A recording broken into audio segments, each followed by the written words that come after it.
Ya la vueltecita, ¿ya? A la semana siguiente es la prueba número 2. ¿Qué materia entra en esa prueba número 2? Articulaciones, músculos y circulatorio. ¿Ya? ¿Y cuándo vamos al circulatorio? La próxima semana. Es más, la próxima semana vamos a hacer la parte teórica de circulatorio más la parte práctica. Es decir, ahí vamos a mostrar unos corazones de perro y hay unos de vaca. ¿Articulaciones músculo? Y corazón. Por eso, circulatorio. Cardiovascular y corazón. Ya, chiquillos. ¿Pero qué? A ver, ¿qué?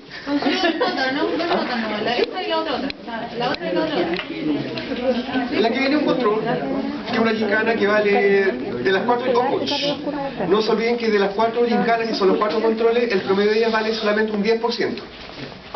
Y cada prueba grande vale un 15%. Ya, por lo tanto, en las 4 pruebas grandes tenemos el 60%, más el 10% de los controles y tenemos un 70%. ¿Qué significa? Que el 30% que falta equivale al examen. Ahora, evidentemente, el que no se exime tiene que dar el examen. Y el que se eximió, la nota de presentación es la nota que se considera como examen. ¿Ya? Eso es. Ahora, lo que vamos a ver son generalidades de músculos. Y por eso dice miología. Miología es el estudio de los músculos como primera cosa. Yo no sé si ustedes han tenido algún ramo en donde le han hablado de músculos todavía. Pero existen 3 tipos de músculos. O primero, si dijera a grandes rasgos, 2. El músculo liso, dígame. En la cátedra de la gincana, ¿qué van a evaluar? En el práctico. En el práctico, músculos y corazón. ¿Ya? Pero en la gincana la próxima semana solamente músculos, porque vamos a ver músculos no más bien. ¿Ya? Entonces, de los músculos existen primero los músculos que son lisos y los músculos estriados. Pero a su vez, el músculo estriado lo vamos a dividir en músculo esquelético y músculo cardíaco. Eso como primera cosa. De hecho, es lo que muestra esa imagen. El músculo liso es liso. ¿Por qué razón? Porque cuando se mira por microscopía no se ve ninguna línea, ninguna raya. Mientras que el músculo esquelético y cardíaco, si uno lo mira por microscopía, se ven como unas líneas. Y al verlo con unas líneas se ve que es estriado. Por tanto, estos dos son estriados. Ahora, si uno preguntara, ¿el músculo cardíaco es un músculo de tipo voluntario o involuntario? Involuntario. De hecho, nadie anda pensando, me toca un sístole o un diástole. No, ¿qué me toca? No. Pues se imaginan que uno tuviera que pensar cómo tiene que latir el corazón. No podríamos vivir. Pero si yo pienso en músculo esquelético, ¿cómo será su actividad? ¿Voluntaria o involuntaria? Voluntaria. Si yo quiero caminar, camino. Si me quiero sentar, me siento. Si quiero escribir, escribo. Es totalmente voluntario. Y no lo hemos visto todavía, pero por ejemplo, músculo liso está en los intestinos. ¿Y los intestinos se mueven? Sí, de hecho hay peristaltismo. Uno no siempre se da cuenta a lo mejor cuando está hinchado, cuando le duele, hay diarrea, ahí se mueve mucho. Pero en normalidad uno no se da cuenta. Pero tampoco nadie anda diciendo, ya intestino, muévete un poquito más rápido, que no quiero que se absorba nada. O quiero que se absorba todo, no te muevas. Eso también es involuntario. De hecho, de estos 3, el único que tiene actividad voluntaria, el músculo esquelético. Eso como primera cosa. Acá no me interesa todavía. Entonces, ¿qué es lo que he dicho? El liso y el cardíaco son involuntarios. Solamente el esquelético es de tipo voluntario. Si nos empezamos a imaginar dónde se encuentran estos tipos de músculos, tampoco es muy difícil hasta el momento. Si yo pienso, ¿en qué parte encuentro el músculo cardíaco? Corazón. Listo. Se acabó. Ya dimos un ejemplo de músculo liso que está, por ejemplo, en los intestinos. También puede estar en los bronquios. Y los bronquios también se contraen y se dilatan.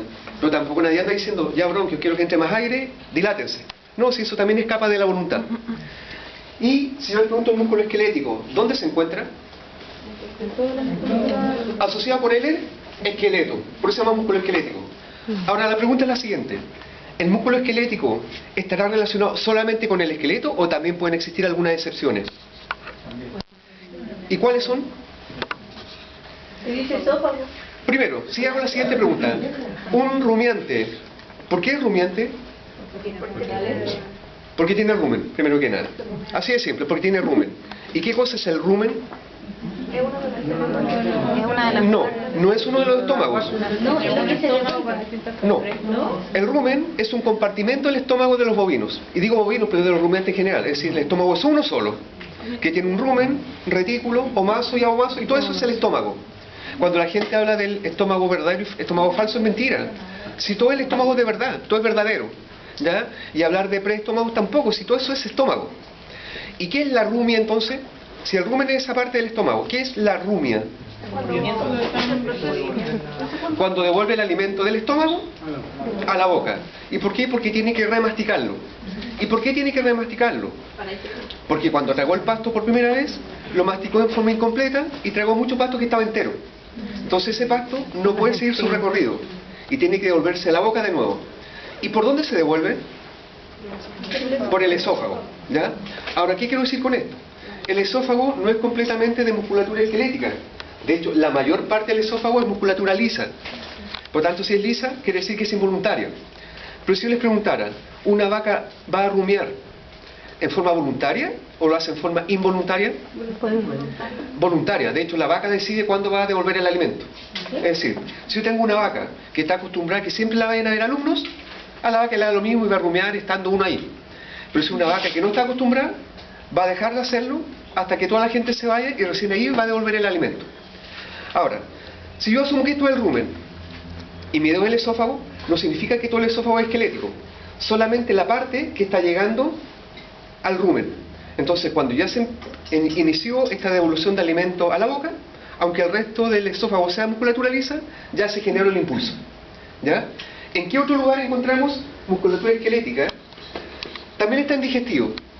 ¿Dónde termina el digestivo? En el ano. En el ano. Y en el ano, que está el recto primero, y el ano hay un esfínter anal, o un conducto anal. Por lo tanto, hay un esfínter anal interno y un esfínter anal externo. El esfínter anal interno está formado por musculatura lisa. Por lo tanto, si es musculatura lisa, ¿es voluntario o involuntario? Involuntario. Recuerden que siempre liso es involuntario. Pero gracias a Dios, el esfínter anal externo es de musculatura esquelética. ¿Qué significa? Ya, ¿entendieron? No hayan entendido la talla, si me di cuenta. Gracias a Dios, el externo es el que uno puede regular. Y digo regular dependiendo de ciertas circunstancias. Si uno está con una diarrea explosiva, por mucho que sea voluntario, ese esfínter va a ceder. ¿Entendieron el mensaje? ¿Ya? Entonces, por eso les decía que uno siempre relaciona el esquelético con esqueleto, pero di al menos dos ejemplos que no tienen nada que ver con esqueleto. Que uno era una parte del esófago y el otro era, bueno, el ano, ¿ya? Para no ser tan... ¿Qué es el tegumeso? La piel. Es la piel, ¿ya?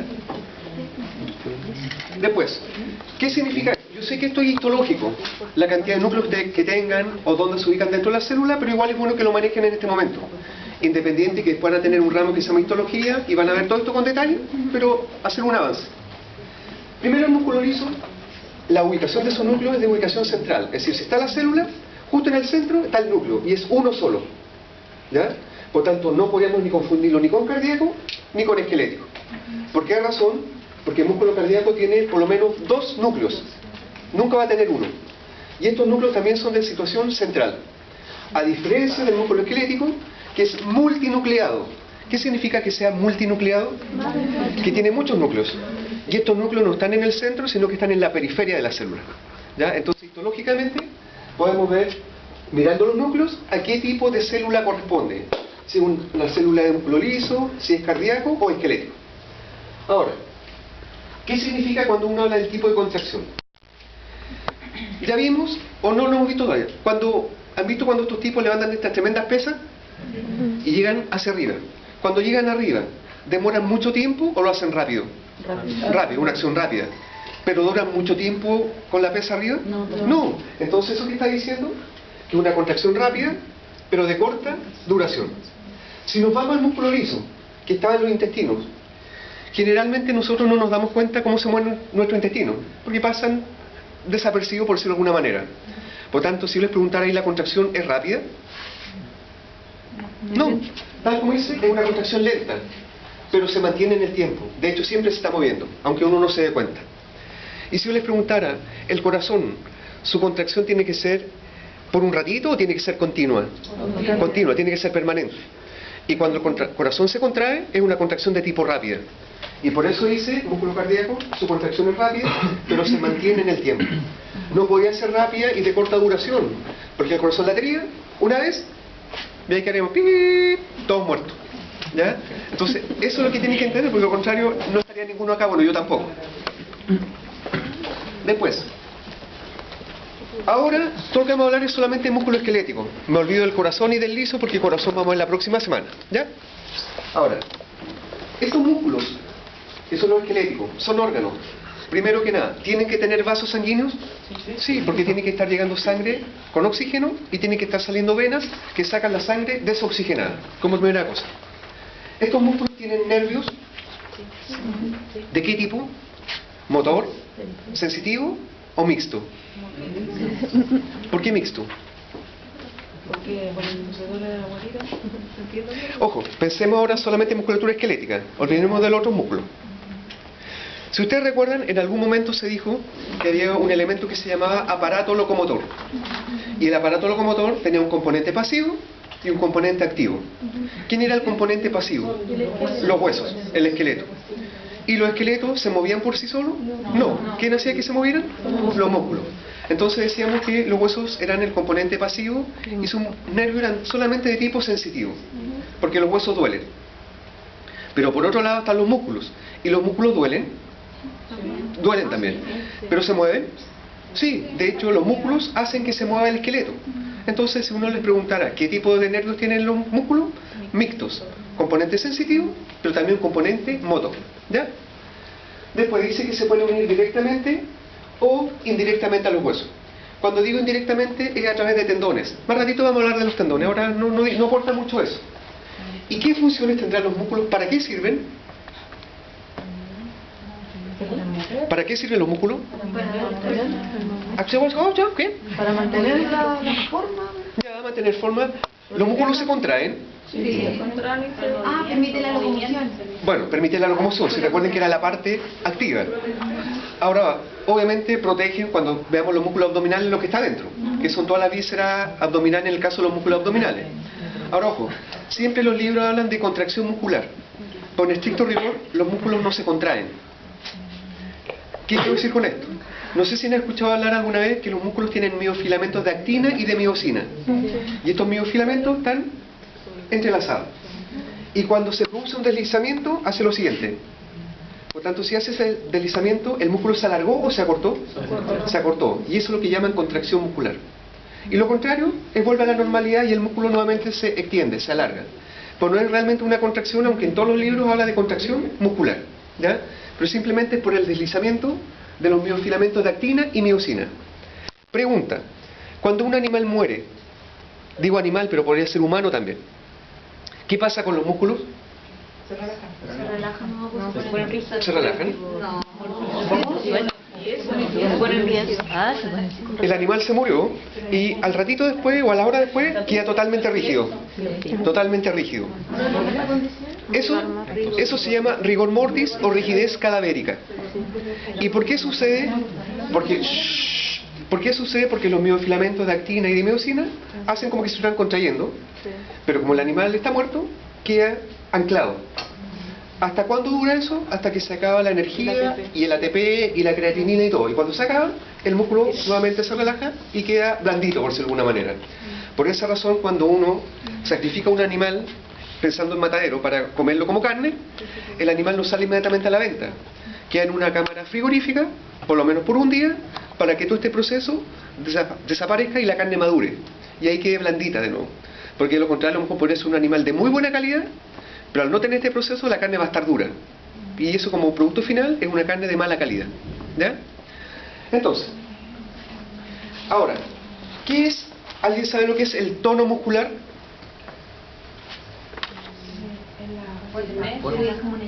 ¿Cómo la fuerza? Explica con sus palabras, sí, no importa que no sea la forma más técnica. Es como a través de la fuerza del músculo, la capacidad que tiene de... O si le hago la siguiente pregunta. Una buena condición de musculatura. Por ejemplo, estar flácido sería una mala condición muscular. No, ahí no estamos desviando. Porque, ojo, el tono muscular es algo totalmente normal. Y no estamos hablando si es algo patológico o algo anormal. Es lo que debe existir. Cuando ustedes duermen en la noche, o para el que pueda dormir siesta, cuando están durmiendo, ¿están todos los músculos completamente relajados? No. ¿Qué sucedería si estuvieran todos los músculos relajados? O morimos. Estaríamos muertos de nuevo. Hoy es el día de la muerte. ¿Ya? por lo tanto no pueden estar todos relajados. Mientras algunos músculos se relajan, los otros se están contrayendo. ¿Por qué razón? Porque los músculos que participan en la respiración tienen que estar funcionando, el músculo cardíaco tiene que estar funcionando, las venas que están en las extremidades tienen que funcionar los músculos para que hagan circular la sangre. Eso es el tono muscular, una contracción no completa todos los músculos, pero algunos se están contrayendo y otros se están relajando. Ahora, si yo digo que eso es el tono muscular y que siempre tiene que existir, ¿qué será la atonía? Sin tono. Recuerden que el prefijo a significa que no tiene. Y si un individuo no tiene tono muscular, lo más probable es que se va a morir. ¿Ya? ¿Por qué razón? Porque no están funcionando primero que nada los músculos respiratorios y va a morir de una falla respiratoria. Y no se olviden que el corazón también es músculo, también fallaría, entonces ahí sería una falla cardiorrespiratoria. ¿Ya? No lo pueden olvidar. ¿Y cómo se podría llamar si este tono está aumentado? Hipertonía. Y cuando el tono está disminuido, hipotonía. Y cuando está ausente, atonía. Entonces ahí, si se dan cuenta, jugando solamente con el prefijo, podemos decir qué significa la palabra completa. Ahora, cuando uno habla de tejido sostén, podríamos hablar de tejido conectivo. ¿Qué significa la palabra conectivo? No me digan que conecta. Porque si uno sabe lo que es conectivo, difícilmente va a saber lo que es conecta. ¿Es un tejido funcional? Es la unión de las capas. Ya, por ahí va. Un tejido conectivo es algo que une. Que une. Y de ahora en adelante, cada célula muscular se va a llamar o célula muscular, o miocito, o fibra muscular. ¿Ya? Por lo tanto, si estamos hablando de una fibra muscular, es la célula. Si hablamos de un miocito, es la célula muscular. ¿Ya? Para que nos ubiquemos. Y acá el tejido conectivo o de sostén nombran tres. Ojo, todo es tejido conectivo. Uno es endomicio. Y si yo les pregunto, endomicio, ¿es lo que está más afuera del músculo o lo que está más adentro? Más adentro. De hecho, endomicio viene como de endógeno, de adentro. ¿Ya? Perimicio lo da al medio y lo más externo es el epimicio. Y vamos a dar un ejemplo con ustedes y después muestro una imagen. Vamos a asumir que cada uno de ustedes es un miocito. ¿Ya? Un miocito. Y lo que voy a hacer, a cada uno de ustedes lo voy a envolver con una toalla. A cada uno de ustedes con una toalla. Por tanto, esa toalla, ¿qué vendría siendo de las tres? Endomicio, sí, ojo. Partir de la célula muscular. Cada célula muscular está rodeada por su endomicio, que es tejido conectivo. Ahora, si cada uno de ustedes está envuelto por esa toalla, que era el endomicio, yo ya tengo el músculo o lo único que tengo son células sueltas. Células sueltas, recuerden que cada uno de ustedes era una célula. Perfecto.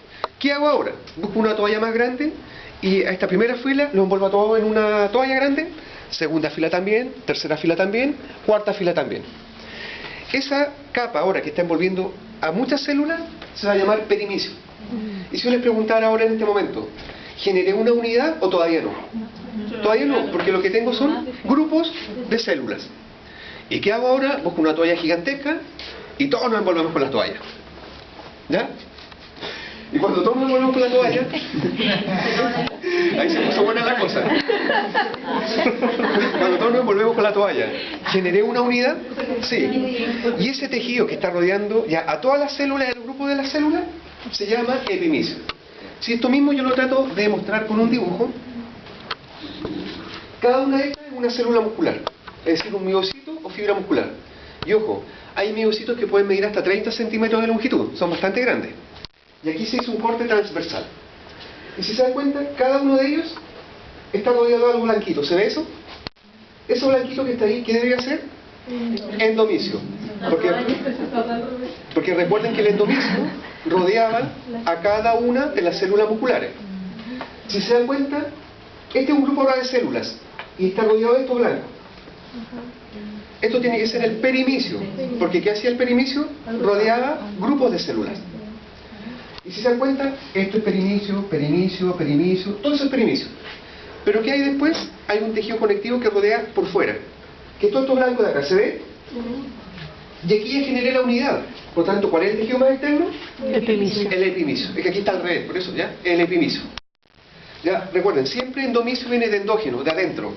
Y siempre epimicio es lo que está más afuera. Si yo les preguntara ahora, de estas tres capas de tejido conectivo, ¿cuál es la más delgada? Endomicio. ¿Por qué el endomicio tiene que ser el más delgadito? Porque es el que rodea a cada una de las células. Por lo tanto, ¿cuál debería ser el más grueso? El epimicio, porque está por fuera del músculo. ¿Ya? Entonces, ahora ojo, no es que uno esté separado del otro. Si cuando acá está el endomicio, sigue continuidad con el perimicio, y el perimicio sigue la continuidad con el epimicio. Si de hecho lo que queremos lograr es una unidad, no queremos lograr cosas por separado. Es como cuando vimos los ligamentos y el profe García decía, este ligamento longitudinal dorsal que después se continúa con el apical, es el mismo, no es que estén separados, porque si están separados no logramos estructura. Acá pasa algo parecido, lo que queremos lograr es una unidad, que es un músculo, ¿ya? Por lo tanto, células musculares con su endomicio, perimicio y epimicio.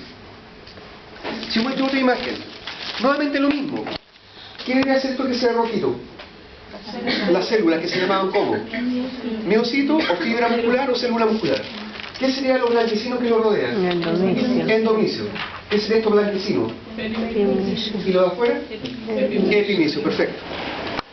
Y claramente acá se ve un hueso. ¿Qué debería ser eso? Médula ósea, por nombre y apellido. Por lo tanto, este hueso era largo, corto o plano.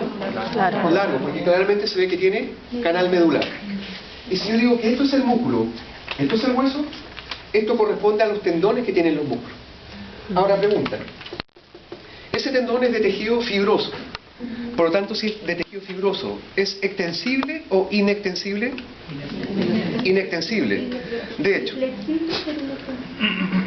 claro, es flexible en el fondo que se puede mover, pero no se estira ni se acorta. ¿Ya? Imaginemos acá, yo sé que no se ve, pero fíjense que aquí hay un músculo. ¿Ya? Hay un músculo que se llama bíceps, es que es interno, ¿ya? Es interno y está por dentro de todo. Entonces, si yo lo sacara, sería demasiado. Solo por eso me pongo delantal para no. Exacto. Este músculo se llama bíceps braquial. Y el bíceps tiene un tendón que va hacia arriba, de hecho que sale de la escápula, y hay un tendón que llega. ¿Qué hueso debe estar acá? El radio. Cuando este músculo se contrae, ¿yo qué voy a hacer? Flecto el codo. ¿Estamos de acuerdo? Pero no es porque se acorta este tendón o se acorta el tendón de acá. ¿Qué es lo que se acorta? La masa muscular. Y cuando la masa muscular se acorta, tira el tendón que va hacia abajo. Y el tendón que está unido al hueso, lo tracciona. Pero no es porque el tendón se acorte, si el que se está cortando es el músculo. ¿Ya? Ahora, si yo miro otra imagen. Ojo, eso es lo mismo, esa foto la encuentro espectacular, bueno, cuento corto. Aquí llegan los miofilamentos de actina y miosina, que es donde se produce el deslizamiento. Si yo miro acá, seguimos hablando de la estructura de un músculo. Y fíjense, dice que un músculo puede tener un tendón de origen y un tendón de inserción. Si vuelvo nuevamente al músculo súper desarrollado, el tendón que queda hacia arriba es el tendón de origen. Y el tendón de origen también se llama cabeza. Y el tendón de inserción, que es la parte que va más hacia abajo, lo más distal, se llama la cola. Ahora, si yo les preguntara, ¿cuál de los dos tendones, el de origen o el de inserción, es el móvil? ¿El de inserción? El de inserción, porque este es el que está tirando al radio para que se produzca la flexión. Entonces vamos a decir que el tendón de origen o cabeza va a ser el tendón siempre inmóvil, y el tendón de inserción o cola es el tendón móvil, el que se mueve. ¿Y qué será el cuerpo o vientre? Exacto, es el músculo. Es lo que uno llama después carne. ¿Ya? Pero mientras tanto, como estamos viendo musculatura, es el músculo. ¿Queda claro, chiquillos? Si este músculo tiene un tendón acá. Este no, pero el tendón que va arriba siempre el tendón de origen, y el que va hacia abajo siempre el tendón de inserción, y este es el que se mueve. ¿Ya? El otro no genera movimiento. Es el músculo. El cuerpo vientre es el músculo propiamente tal. Ahora, acá lo explico con un dibujo. Un músculo va a tener más fuerza o más potencia cuando tenga menos células musculares o cuando tenga más células musculares. Más células musculares. Es decir, si a mí se me ocurriera dibujar, ese es un tendón. Y yo voy a hacer que este tendón llegue en células por un solo lado. Es decir, por acá.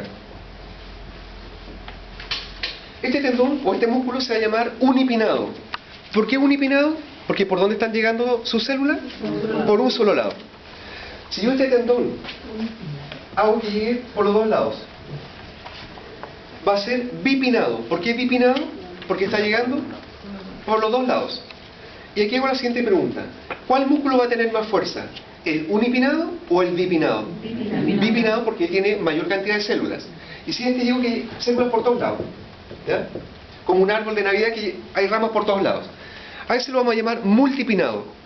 Por lo tanto, de estos tres que acabo de mencionar, unipinado, bipinado o multipinado, ¿cuál va a tener mayor fuerza contráctil? Multipinado.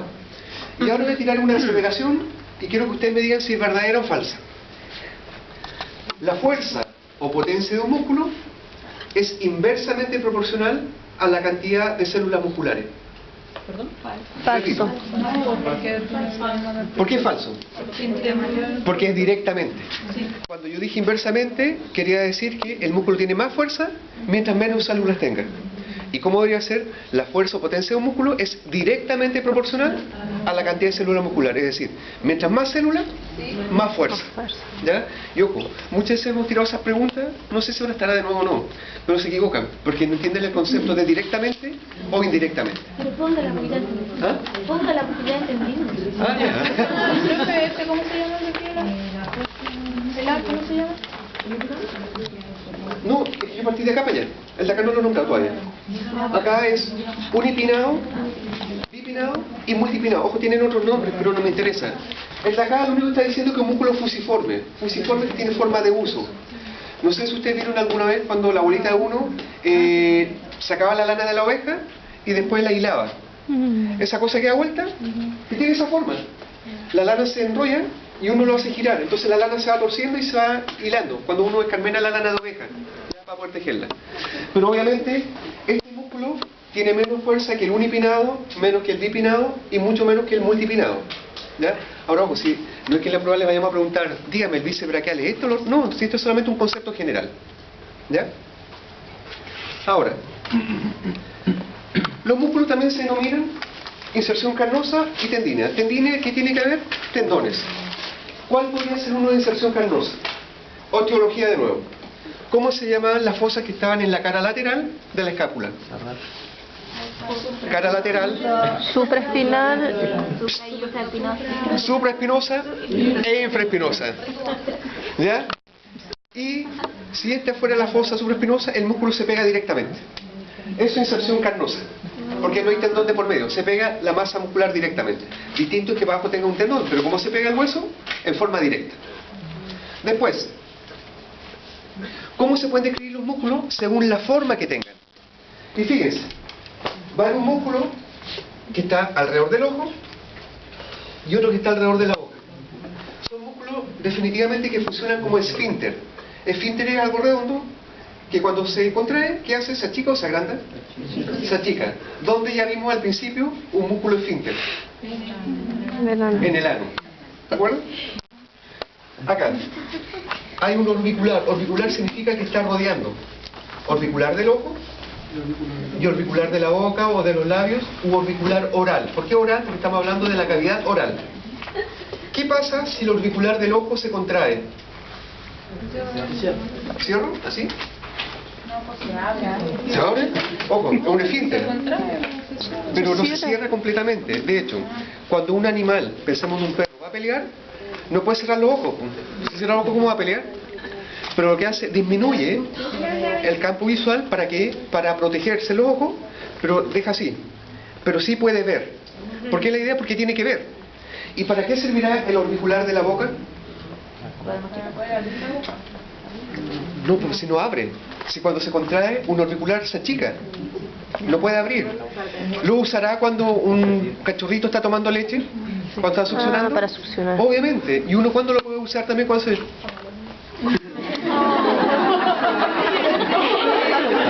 Ya, está bien, para que no peleen. Ahí está funcionando el orbicular de la boca. Es más, ahí está la imagen de una vaca, pero para el perro también. Si ustedes han visto los labios de una vaca, son como bastante rígidos. Por tanto, ese orbicular ya no tiene ninguna funcionalidad. Pero pensemos cuando el ternero toma leche. Y cuando toma leche tiene que succionar. Y ahí funciona el orbicular de la boca. ¿Ya? ¿Cuándo se llama trapecio? Cuando tiene forma de trapecio. ¿Y cuándo se llama romboide? Cuando el músculo tiene forma de rombo. Si el músculo no se está inventando, hubiese tenido forma de trébol, el músculo se hubiese llamado trébol. ¿Ya? Porque es la forma que tiene el músculo y de ahí le pusieron el nombre. Ahora, ¿Qué otra forma de nombrar uno podría tener los músculos? Según la cantidad de tendones que tenga. Si tiene 2 tendones, va a ser bíceps. Si tiene 3, tríceps. Si tiene 4, cuádriceps. ¿Dónde estará el músculo bíceps y el tríceps? Acá está el bíceps y acá está el tríceps. ¿Y dónde estará el cuádriceps? Rodeando al fémur. Ahí está el cuádriceps. Y cuádriceps porque tiene 4 partes. Ojo. Sabemos que el tríceps, porque lo acabo de decir, tiene 3 partes. Pero cuando veamos el tríceps del perro, no tiene 3 partes, tiene 4. Pero aunque tenga 4, se sigue llamando tríceps. ¿Ya? Es una excepción a la regla, ¿no? En el perro, sí. Después, El perro tenía 4 y... claro, el tríceps del perro tiene 4, pero se llama tríceps, no se llama cuádriceps. También se puede denominar un músculo según la cantidad de vientres. Recuerden que el vientre era la parte muscular. Es como que yo dijera, aquí hay un tendón, ahí está el músculo, ahí está el tendón y ahí está otro músculo. ¿Cuántos dientes tiene? 2. Y ese músculo se llama digástrico. Di2. Gástrico, vientres. Ahora, ese músculo digástrico es un músculo de tipo masticatorio. Y de hecho, de los 5 músculos masticatorios que hay, este es el único que abre la boca. Los otros 4 músculos masticatorios cierran la boca, pero el digástrico es el único músculo masticatorio que abre la boca. ¿Ya? Los demás que vamos a ver luego. Pero ya por lo menos tendría que conocer uno. ¿Cómo se llamaba la fosa que está afuera de la mandíbula? Massetérica. Por tanto, el músculo que está ahí se llama masseter. De hecho, cuando uno muerde, se siente el músculo. Se aprieta, se siente. Ese es el músculo masseter. ¿Ya? Y si mastican también acá. Y ahí está el músculo temporal. Y el músculo temporal también es masticatorio. Entonces, hasta el momento estamos diciendo que el temporal y el masseter, músculo masticatorio, pero su función es cerrar la boca. Porque ¿cuál es el único que la abre? El digástrico. ¿Ya? Después, esto no es difícil de entender. Está diciendo que si el músculo está más afuera, es superficial o externo, y si está más adentro, es profundo. ¿Ya? Aquí no hay nada que entender, si o está más afuera o está más adentro. Después, uno también puede denominar un músculo considerando o dividiéndolo en 2 partes. Si yo miro esta palabra, porque son los únicos 2 ejemplos que hay, brachiocefálico, y dividámoslo en 2 partes. ¿Qué significa braquio? Brazo. ¿Y cefálico? Cabeza. Por tanto, el músculo, ¿de dónde a dónde va? Del brazo a la cabeza. Eso es brachiocefálico. Y si el otro músculo que está nombrado acá es externo-cefálico. ¿Qué será externo? Esternón y cefálico, cabeza de nuevo. Por lo tanto, el músculo externo-cefálico, ¿de dónde a dónde va? Del esternón a la cabeza. ¿Hasta dónde va? Correcto, en el fondo indicando el origen y la inserción. ¿Ya? Son los únicos 2 ejemplos que tenemos, brachiocefálico y esternocefálico. Ahora eso se viene en más cosas después, pero eso es lo general. Si yo miro acá, también uno puede denominar un músculo según la dirección de sus fibras. Si las fibras están derechitas, el músculo se llama recto. Si las fibras están inclinadas, el músculo se llama oblicuo. No lo hemos visto todavía. Pero si pensamos en el abdomen, hay músculos que están por los lados y uno se llama oblicuo abdominal externo, otro se llama oblicuo abdominal interno, otro, ojo, después vamos a nombrar los músculos abdominales, así que solamente como ejemplo. Y después uno que se llama transverso abdominal. ¿Por qué? Porque sus fibras son transversas en relación al eje mayor. ¿Ya? Eso es lo único que dice esta imagen. No aporta nada más que eso. Ahí está hablando de algunas funciones. Flexión, extensión, hiperextensión. Ojo, esto generalmente lo hacen las personas que son hiperlaxas. Después, pronación y supinación. ¿Cómo era la pronación en un perro o gato? Hacia adentro. ¿Y la supinación? Hacia afuera. ¿Y por qué pueden pronar y supinar? ¿Por qué? ¿Y por qué? ¿Por qué pueden hacer eso? Yo sé lo que quiere decir. Va bien, dígalo. ¿La qué? ¿Cuál articulación? La de la tercera parada. No. La articulación que... ¿La qué?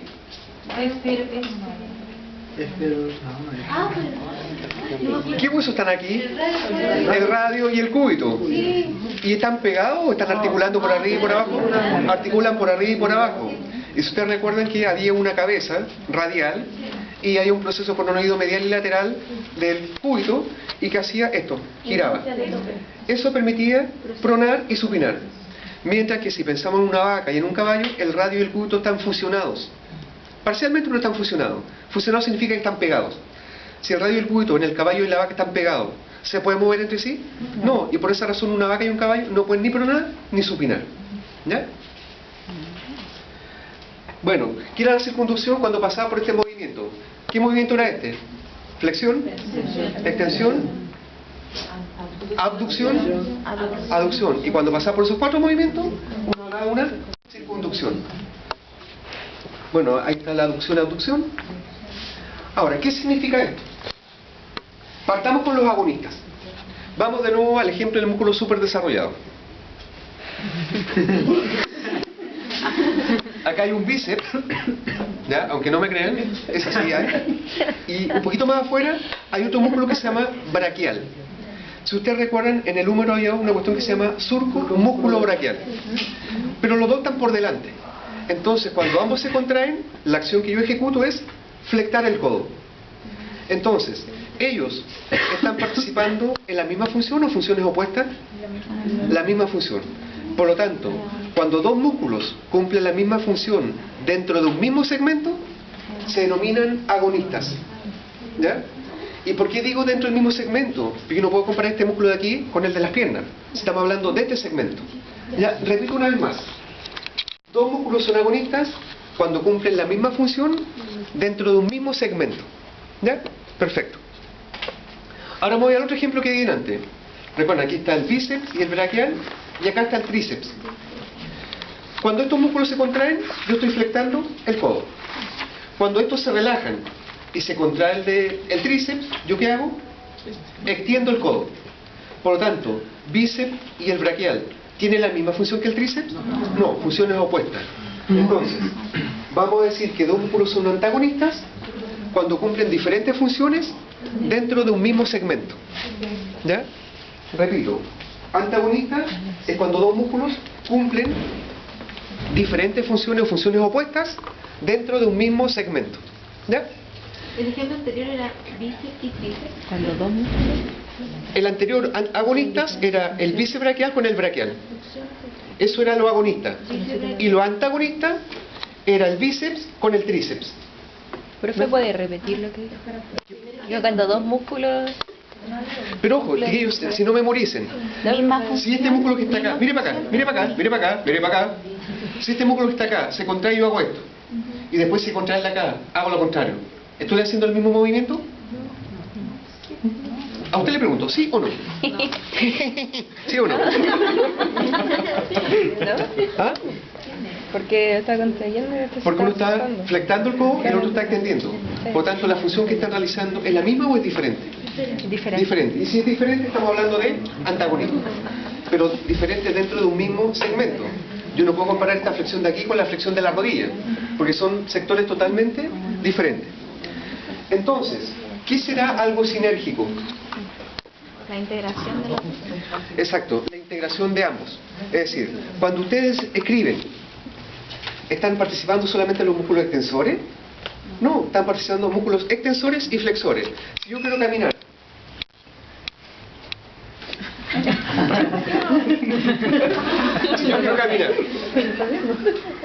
para caminar, ¿estarán participando solamente mis músculos extensores de las piernas?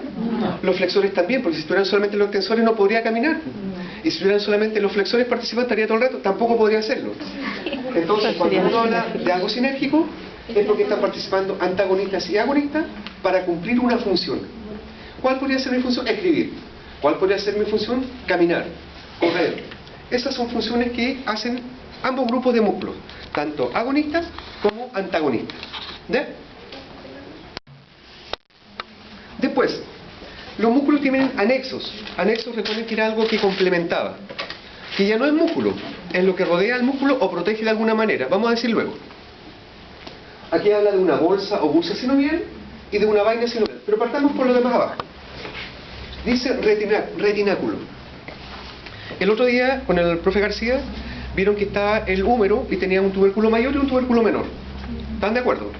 Y por ahí pasaba un tendón del bíceps, de hecho. Pero ¿qué impedía que este tendón se saliera?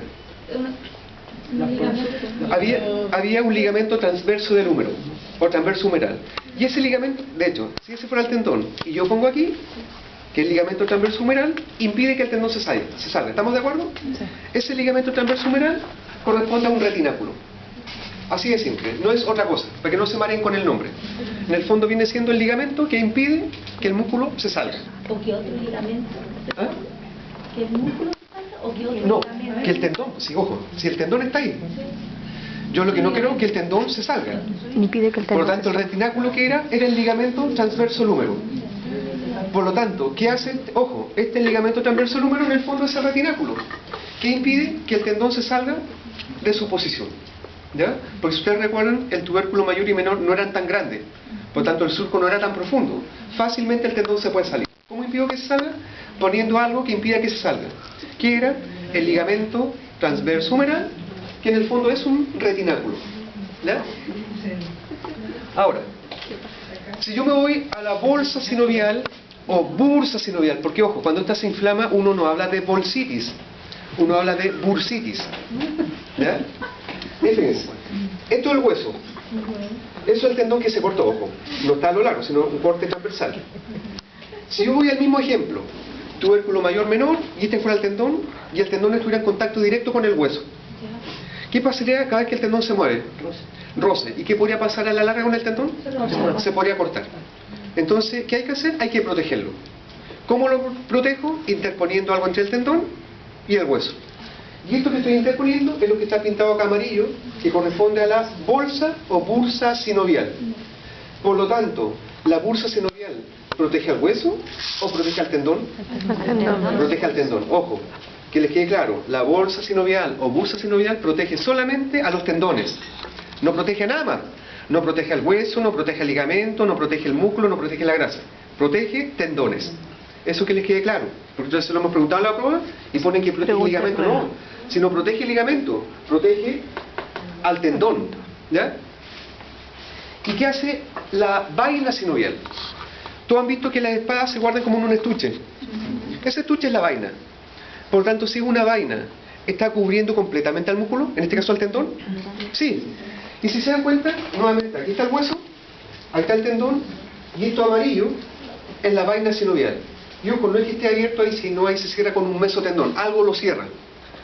Ahora, nuevamente, la vaina sinovial, ¿a quién protege? Al tendón de nuevo. Porque sea vaina o sea bolsa, siempre protege al tendón. ¿Ya? Ahora, ¿por qué en algunos casos hay vainas y por qué en otros casos hay bolsas? Cuando uno piensa que el tendón es cortito, como el del bíceps, ahí hay una bolsa sinovial. Pero si yo tuviera un tendón largo, y este fuera el hueso, me convendría poner bolsita, bolsita, bolsita, bolsita, bolsita, bolsita. ¿Puras bolsitas? No, porque llegaría un momento en que igual el tendón se puede correr para el lado y tener roce con el hueso. Por lo tanto, ¿qué me conviene usar cuando los tendones son largos? Una vaina sinovial. Entonces piensen de la siguiente manera. Tendones cortitos, siempre hay bolsas sinoviales. Tendones largos, siempre hay vainas sinoviales. De hecho, termino con esta idea y lo dejo. ¿Ya? Entonces, si yo pienso en los tendones que van a los dedos, que lo vamos a ver luego, ahí tiene que haber necesariamente vainas sinoviales. ¿Por qué? Porque son tendones bastante largos. Si me voy nuevamente al tendón del bíceps, como un tendón cortito, ahí está protegiéndolo una bolsa sinovial. ¿Ya? Y lo último de esta primera parte, ahí habla de fascias. ¿Han carneado alguna vez un animal? Cuando uno ha carneado un animal y le saca la piel, ¿qué es lo que ve? Una cuestión como blanquecina. Y si está con más grasa o menos grasa, pero es una cuestión blanca. Esa cuestión es la fascia, que es tejido conectivo. Pero esa fascia, insisto, muchas veces, dependiendo de la condición corporal del animal, está con mucha grasa y otras veces no con tanta grasa. Pero hay una fascia superficial y una profunda. Si yo le saqué la piel y estoy mirando esta cuestión blanca, ¿es la fascia superficial o la profunda? La profunda. Yo sabía que iban a decir superficial, si lo tengo claro. Yo, pues se me lo ven, y ahora le explico. ¿Qué significa eso? ¿Ah? ¿Ah?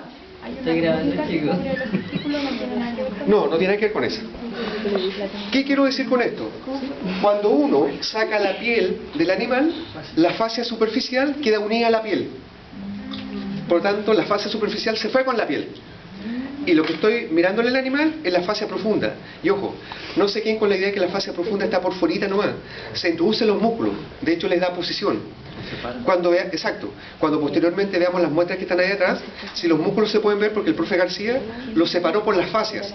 Si no hubiese sacado la fascia profunda, veríamos una masa muscular y no veríamos absolutamente nada. Ya, entonces recuerden, siempre la fascia superficial se fue con la piel.